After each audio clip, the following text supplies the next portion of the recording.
my profession faithfully. I will abstain from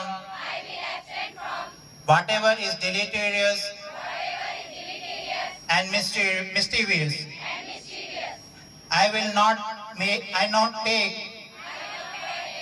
or knowingly administer any harmful drug.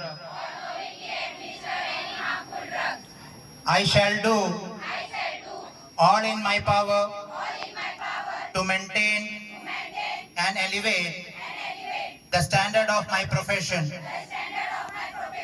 and will hold the confidence to and personal matters committed to my keeping and all family affairs coming to my knowledge in the practice of my calling.